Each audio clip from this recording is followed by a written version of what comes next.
Yun guys, sa mga nagbabalak no na bumili ng gantong brake pump master no. Ang tawag pala dito is Forge S1FL brake pump system ng Racing Boy. So share ko lang, fit naman siya no, as ini-install mo lang, kaso may konting tabas lang talaga dito. Maganda yung pagkakatabas pero okay naman. Ayan o. Tapos, kasi medyo mahaba kasi ito.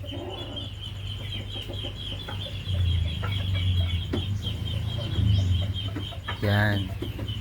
Tapos may mga nakikita kasi ko na na pag binili mo kasi to guys, pag binili nyo to, yung adapter ng side mirror niya nasa likod. Kaya kung nakikita nyo naman, nandito pa rin sa gilid. Yung iba kasi nakikita kong nagko-convert ng ganto, nagmo-modify ng ganto, nandito, nagbubuta sila dito. Kasi andito nga yung niya, yun pag kinabit. Pero guys, may nabibili po na adapter para yung mount ng side mirror nyo nandito pa rin. Wala kayong bubutasan dito. Yan guys, papakita ko sa inyo. Makikita ba yan? Kumbaga yung nasa likod niyan, yung nasa likod, di tornilyo yung dalawa, di ba? Yung nasa likod niyan, tatanggalin niyo, tapos bibili kayo ng ganito. Nagkakalaga yan sa Shopee ng 380 yung adapter na to, yung mount na to. Alright, di ba? Kumbaga hindi pa pangit kasi magbubutas ka pa dito diba? Tapos yung tabas na ginawa dyan, di halata. Basta nakikita kong tabas halos wasak to. Nakikita ko wasak yan, wasak. Pero nasa sa inyo naman yan. Mas gusto ko nga tabasan magmula to itong tira na to tanggalin to, tapos paganyan hanggang ganon, parang sa kabila. Yun sa kabila yan okay naman malinis naman tingnan, di ba?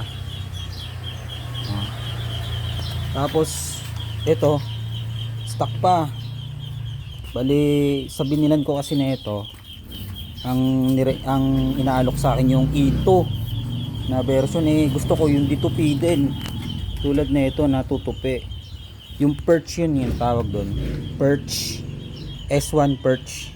Kasi wala na, kasi ang hirap maghanap ng kakulay. Kasi kung karamihan sa mga nagbebenta set, kapag kapag sa mga store na, sa mga physical store, sa RCB kasi per piece to binibenta. Yun, per piece kasi to binibenta. Tapos sa mismong RCB kasi PH, nagkakaubusan lagi. Bago lang to hindi ko bago, ito yung pinaka nila, latest model nila. Kaso ang bilis magkaubusan, syempre dinidistribute nila sa mga nila, seller nila. Sino kaya may mga ganito nasawa na, baka pwedeng i-alok nyo sa akin, bibiling ko po. Naghahanap talaga ako gusto ko talaga color red yung parang gusto ko sa tema ko sa motor ko, black red with stainless na iba-ibang, yung iba pa.